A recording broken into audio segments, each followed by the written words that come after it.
Hello everypony, I'm Critical Thought and welcome to my review of The Fault in Our Cutie Marks. This episode comes to us from one of the most polarizing writers on staff, at least in my opinion, Mr. Ed Valentine.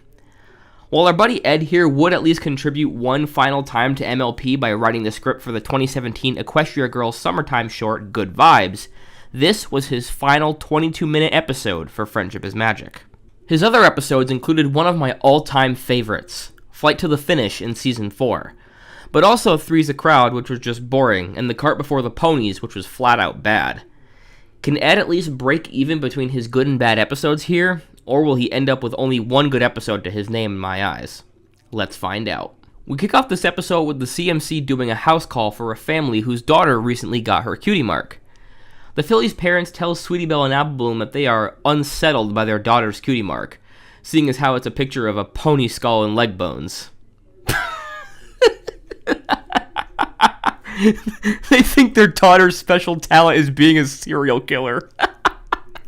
That's great. However, as she soon demonstrates, her talent is actually archaeology, as she finds a set of dinosaur fossils buried in the family's backyard sandpit, and the parents let out a huge sigh of relief that their daughter isn't going to be the next Jolly Jane. Theme. On the way back home after their house call, the Crusaders reminisce about all the ponies they've helped since they got their cutie marks. We even get a cameo from Tender Taps here. However, Sweetie Belle then realizes that while they have been pretty successful at solving cutie mark problems up until now, she feels like there will inevitably be a cutie mark problem that even they can't solve landing in their laps eventually, and they shouldn't get ahead of themselves. She probably didn't expect it so soon though, as they find a griffin perched atop their clubhouse. They try to sneak around her, expecting her to not be that friendly, but she spots them anyway, gives them all a big hug, and excitedly introduces herself to the CMC, whom she clearly idolizes. She says her name is Gabriella, or Gabby for short, and that she's there so the Crusaders can help her find her cutie mark. One problem, the CMC are pretty sure a griffin can't biologically get a cutie mark. Inside the clubhouse, Gabby tells the CMC that she never fit in with the other griffins in Griffinstone since she was always chipper and happy while her fellow griffins were mean and cranky.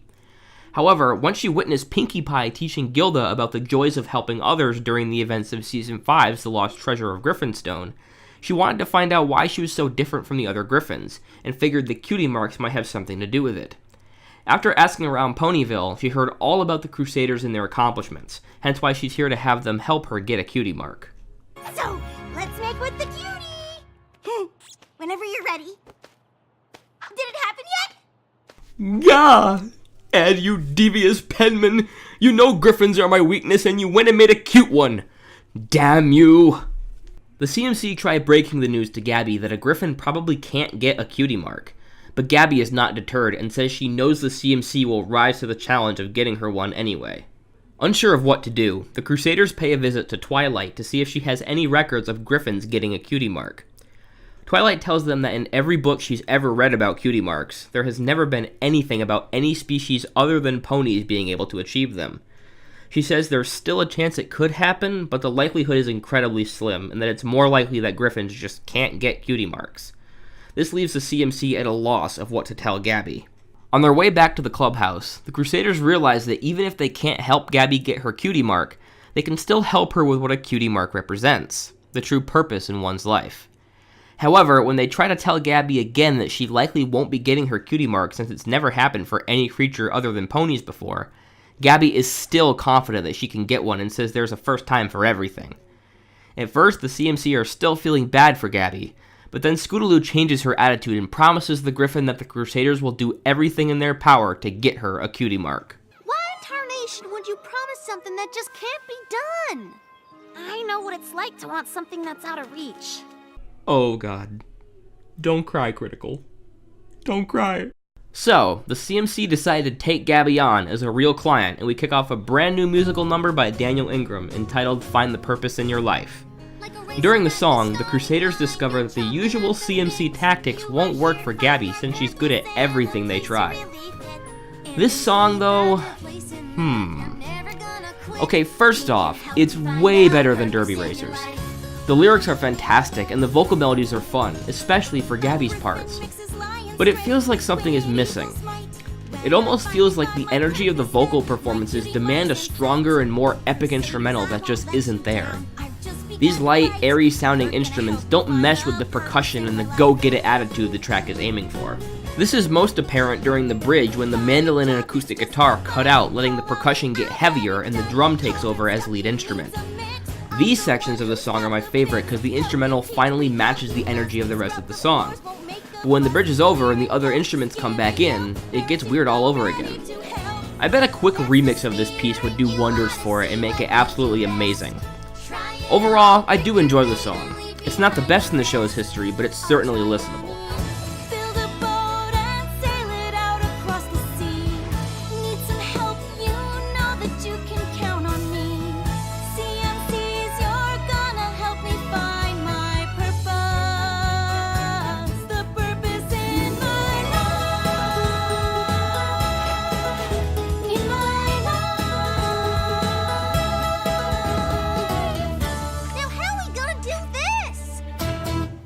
Since the CMC can't even find out what Gabby's purpose is since she's good at everything, they finally break down and tell her that they can't help her.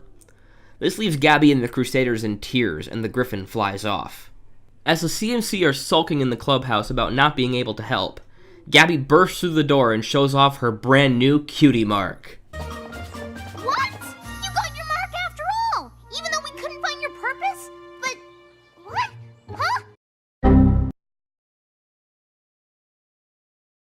The Crusaders are absolutely ecstatic that they were able to help a Griffin be the first non-pony to get a cutie mark, and they decide to tell Twilight all about it, feeling like she'll want to write a whole book on Gabby. However, Gabby nervously flies off, saying she'll meet the CMC at the castle. When the CMC get there, though, Twilight just hands them a letter from Gabby saying that she's headed back home to tell the other Griffins about how they all helped her get her cutie mark. This, of course, gets Twi all excited to do a research paper on Gabby. The Crusaders are suspicious as to why Gabby didn't just show Twilight her cutie mark when she dropped off the letter, so they decide they need to track her down. They find her on a nearby road, helping a pony who got his cart stuck in the mud.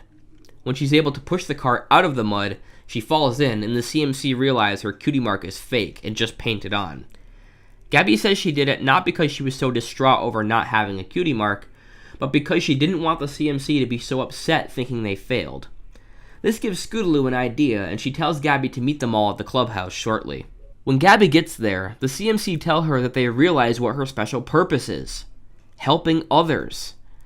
Everything she tried to get her cutie mark doing ended up helping some pony else, so in that way, she's a lot like the CMC themselves. It's here that we get the moral for this episode. Sometimes your purpose in life isn't about what you're good at, but what makes you feel good inside. This is sort of an offshoot from the moral of On Your Marks, and I'd say it's a solid one. Nothing too incredibly astounding or important, but valuable nonetheless. Since they couldn't help Gabby get a cutie mark on her flank, they carved her one out of wood to hang on her mailbag. It's modeled after the CMC's own cutie marks, because they choose to make Gabby an official member of the Cutie Mark Crusaders. Finally, we close out this episode with Gabby getting her own quinceañera. So, what did I think of The Fault in Our Cutie Marks? I'd say Mr. Valentine has redeemed himself as at least a decent writer on his way out of FIM. This episode was really good and enjoyable from start to finish with very few negatives to criticize. Every time I was worried about a plot hole ruining the episode, it was addressed and patched. I also fell absolutely in love with the new character of Gabby and hope she manages to make at least one more appearance in the show before the series finale later this year.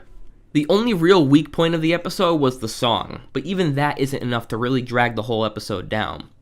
I'm giving The Fault in Our Cutie Marks a rewatch it rating. This episode is just plain old fun, and I'd happily watch it again and again. As always, I am Critical Thought, and I will see you all in my next video. Never stop thinking critically.